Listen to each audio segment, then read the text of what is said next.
નજીકથી પસાર થતી નર્મદા કેનાલનું મુખ્ય માર્ગ દારૂની હેરાફેરી કરતા ખેપિયાઓ માટે બન્યો આસાન। બોડેલી નજીક આવેલ અલ્હાદપુરા ગામ પાસે પૂર ઝડપે હંકારતા બુટલેગરની બાઇક કાર સાથે અથડાઈ। દારૂની ખેપ મારતા બુટલેગરે કારને ટક્કર મારતા બાઇક રોડ પર સ્લીપ ખાતા દારૂની બોટલો રોડ પર પડી। કાર અને બાઇક અથડાતા કારને નુકસાન થયું। કારમાં બેસી પરિવાર લગ્ન પ્રસંગમાં જઈ રહ્યો હતો। કાર ચાલકે પોલીસને જાણ કરતા પોલીસે બુટલેગરને ઝડપી પાડ્યો। હું અપૂર્વ પટેલ આજ વડોદરાથી લગ્ન પ્રસંગ માટે અલ્હાદપુરા જે કેનલ રોડ છે ત્યાંથી જઈ રહ્યા હતા। એ દરમિયાન જ્યારે કેનલ ક્રોસ કરતા કરતા એક પૂર ઝડપે બાઇક સવાર આવ્યો કે જે આગળનો અમારી ગાડીને પૂરેપૂરી ઠોકીને જતો રહ્યો। જોતા માલુમ પડ્યું કે પૂરેપૂરો પીધેલી હાલતમાં હતો, પ્લસ કે એની સાથે એટલા બધા બિયર્સ ને દારૂ ભર્યું, એની બાઇકમાં પણ એટલું બધું દારૂ ભર્યું છે, જેના વિડીયો મારફતે તમે જોઈ શકો છો કે આ રીતનું માલુમ પડે છે કે ઘણા સમયથી આ રોડ પર આ વસ્તુ ચાલતી આવી છે। આજે અમારી ગાડીમાં નાના છોકરા હતા, 2 વર્ષથી લઈને 7 વર્ષ સુધીના 4 છોકરાઓ હતા મારી જોડે।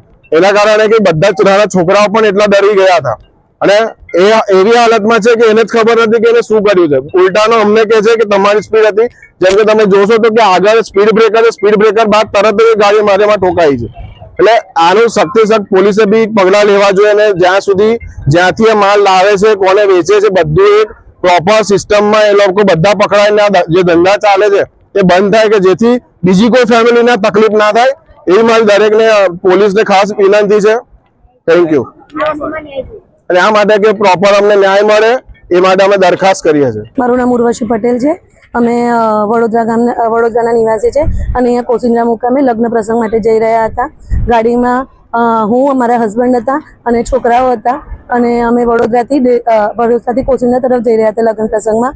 અને અહીંયા અલ્હાદપુરા પાસે સામેથી અમારી ગાડી તો સ્લો જ હતી, પણ સામેથી એક બાઇક વાળો ફૂલ સ્પીડમાં આવીને અમારા આગળના બોનેટ સાથે અથડાઈને અને એ ફંગોળાયો છે અને સાથે સાથે અમારા ગાડીનું આખું બોનેટ પણ લઈને આગળ સુધી ઘસડાઈ ગયો હતો। જ્યારે અમે ઉતર્યા અને અમે જોયું તો એ પૂરી રીતે પીધેલી હાલતમાં હતો, સાથે ઘણું બધું લિક્વર પણ એની પાસેથી બરામદ કરવામાં આવ્યું છે, જે પોલીસ પાસે હશે ડેફિનેટલી। અમે વિડીયોઝ પણ લીધેલા છે અને અમે અપલોડ પણ કરીશું। પોલીસને પણ અમે બધા વિડીયોઝ હેન્ડઓવર કરી દીધેલા છે। આજે આ ગાડીનું આટલું બધું નુકસાન થયું છે તો છે જ, પણ એની સાથે સાથે અમે ગાડીમાં બેસેલા તમામ જેટલા લોકો હતા એ અમે તો ડરી જ ગયા છે, સાથે અમારા જેટલા બાળકો હતા ને એ અતિશય ડરી ગયા છે, કશું બોલવાની હાલતમાં નથી। હવે આવી કન્ડિશનમાં જો અમને કશું થઈ જાય તો એનું જવાબદાર કોણ હતું? તો પછી આજે અહીંયા આટલું બધું પીવાય છે તો એ કોના કારણે? અહીંયા બધું એટલે અહીંયા તમે અહીંયા ઊભા પણ રહેશો ને એટલી બધી તમને સુવાની દુર્ગંધ આવી રહેલી છે પીવાની, તો આટલું બધું બધાની નજરની સમક્ષ થઈ રહેલું છે તો લોકો કેવી રીતે જોઈ શકે છે? અને ડેફિનેટલી ને કોઈને તો ખબર હશે જ કે આ બધા વિસ્તારોમાં આ બધી ઘટનાઓ થઈ રહેલી છે। અને કેનાલ રોડ તો તમને ખબર જ છે કે ધમધમતો વિસ્તાર છે ને આ જગ્યાએ જો આવી બધી વસ્તુઓ થાય તો આજે અમારો જીવ છે, કાલ ઉઠીને બીજા 4 જણાનો જીવ જશે, તો એનું જવાબદાર કોણ છે? મારું નામ ઉર્વશી પટેલ।